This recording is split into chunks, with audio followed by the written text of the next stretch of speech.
세상의 빛으로 오신 예수님의 삶과 말씀을 묵상하는 주연절을 지금 보내고 있습니다. 오늘 설교 제목을 공생애 이전 예수님의 삶 이렇게 정했는데, 세상의 빛으로 오신 예수님의 삶과 말씀을 온전하게 이해하려면 물론 공생애가 중요하지만 공생애뿐만 아니라 공생애 이전 예수님의 삶도 우리가 알아야 합니다. 사실은 보통 교회에서 공생애에 대한 설교는 많이 해도 공생애 이전 예수님의 삶에 대한 설교를 하기는 쉽지 않습니다. 오늘 우리가 이 마가복음 1장을 보면 예수께서 때가 되어 세례 요한을 만나시고 세례를 받으시고 그리고 광야로 가서 40일 동안 금식하시면서 세 가지 시험을 받으시고 이기시고 그리고 고향 갈릴리로 가서 공생애를 시작하신 것으로 그렇게 나와 있습니다. 세례를 받으셨을 때 하늘이 열리고 너는 나의 사랑하는 아들이다. 내가 너를 좋아한다. 바로 이 하늘에서 음성을 들으셨습니다. 여기서부터 예수님의 공적인 삶, 공생애가 이제 시작이 됩니다. 복음서를 쓴 저자들 입장에서는 예수께서 공생애를 시작하면서 본격적으로 하나님 나라를 가르치시고 선포하시고 병자를 고치시고 귀신을 쫓아내시고 그 모든 일을 공생애 기간에 하셨기 때문에 복음서의 모든 기록이 다 공생애 이후에 다 집중이 되어 있습니다. 그래서 사실은 성경을 보면 예수님이 태어나신 성탄절 이야기가 나온 후에 그리고는 이제 갑자기 30년을 건너뛰어서 예수님의 공생애 이야기가 이제 기록이 되어 있는 거지요.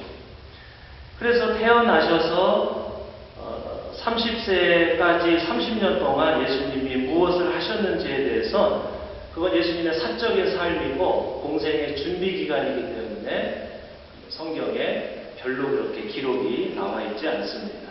그러나 우리가 이렇게 생각해 볼 수 있지요. 사람이 태어나서 갑자기 30세가 될 수는 없는 것이고 무엇이든지 단계를 거쳐서 예수님이 공생애를 하셨기 때문에 예수님의 삶을, 말씀을 온전하게 이해하려면 공생애도 중요하지만 공생애 이전의 삶도 우리가 관심을 가져야 합니다. 예수님의 사역에는 수없이 많은 어려움이 있었습니다. 정치적으로는 헤롯, 종교적으로는 성전 지도자들, 군사적으로는 로마 제국이 예수님의 복음의 기쁜 소식, 하나님 나라 사역을 방해했습니다. 그러나 예수께서는 그런 어려움에 흔들리지 않고 일관되게 하나님 나라의 기쁜 소식을 전하셨습니다. 어떻게 저렇게 수없이 많은 어려움이 있음에도 불구하고 어떻게 저렇게 흔들리지 않고 일관되게 복음을 전하실 수가 있으셨을까 하는 생각을 갖게 됩니다. 그야 당연히 예수님은 하나님의 아들이니까 그야 당연하지요. 이렇게 말할 수도 있지만 예수님이 그런 공생애를 성실하게 일관되게 공생애를 펼치실 수 있었던 것은 오랜 기간의 경험과 기도와 훈련이 있었기 때문이라는 것을 우리가 알 수 있습니다. 어떤 면에서는 예수께서는 인생의 마지막 그 3년의 사역을 하기 위해서 30년을 준비하셨습니다. 사람이 태어나자마자 갑자기 30세가 될 수는 없습니다. 예수께서 공생애 이전에 공생애를 하기까지 어떤 일을 하셨는지를 이해하면 예수께서 공생애를 일관되게 성실하게 하실 수 있었던 그 이유를 우리가 알 수 있습니다. 그런데 문제는 성경은 공생애 이전의 예수님의 삶에 대해서 기록은 하지만 아주 조금만 기록을 하기 때문에 성경만 가지고는 우리가 자세히 알 수가 없습니다. 그렇기 때문에 성경에 나와 있는 조금 있는 기록과 더해서 그 예수님 당시 사회 상황, 또 주변 기록들, 그런 사회 문화, 정치 상황을 서로 연결해서 예수님의 공생애 이전의 삶을 최대한 우리가 추측하거나 또는 상상력을 동원해서 살필 수밖에 없습니다. 예수님의 공생애 이전의 삶을 크게 세 부분으로 나누어 생각해 볼 수 있습니다. 첫째는 10살씩 나누어서, 첫째는 태어나서 10살 때까지의 유아기, 그리고 10살 때부터 20살까지의 청소년기, 그리고 20살부터 30살까지의 청년기, 이렇게 세 부분으로 나누어 생각해 볼 수 있습니다. 유아기는 자연과 함께하는 기간, 이렇게 말할 수 있고, 청소년기는 거친 세상을 알아가는, 노동하는 기간, 이렇게 말할 수 있고, 20세부터 30세까지의 청년기는 연단하고 기도하고 훈련받는 기간이다, 그렇게 말할 수 있습니다. 첫째로 예수께서는 어린 유아기 시절에 갈릴리 농촌에서 자연과 함께 사셨습니다. 이스라엘 땅은 남쪽에는 사막이 있지만 북쪽에는 기름진 땅이 있습니다. 아마도 소년 예수는 갈릴리 나사렛에서 산과 들과 바다를 거닐면서 자연을 배우며 자랐습니다. 그래서 예수께서 하신 말씀에는 갈릴리 이야기, 자연, 농사 이야기가 많이 나옵니다. 공중에 새를 보아라, 씨를 뿌리지도 않고 거두지도 않고 곳간에 모아 들이지도 않으나 너희 하늘 아버지께서 그것들을 먹이신다.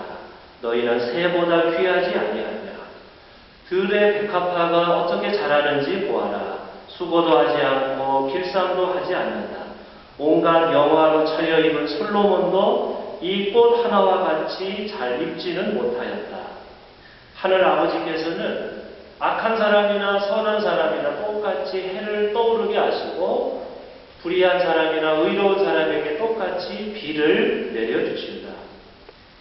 하나님 나라는 농사꾼이 땅에 씨를 뿌리는 것과 같은데, 첫 번째 씨는 돌짝밭에 떨어지고, 두 번째 씨는 가시덤불에 떨어지고, 세 번째 씨는 좋은 땅에 떨어져서 30배, 60배, 100배의 결실을 맺었다. 하나님 나라는 밀과 가라지가 섞여서 자라는 것과 같다. 하나님 나라는 눈에 보이지 않는 겨자씨와 같고, 그리고 부풀어 오르는 누룩과 같다. 이런 말씀들을 예수께서 말씀하셨습니다. 공중의 새와 들의 백합화, 해와 비, 땅에 떨어진 씨앗, 밀과 가라지, 겨자씨와 누룩, 이 모든 것들은 자연과 관련된 그런 단어들입니다.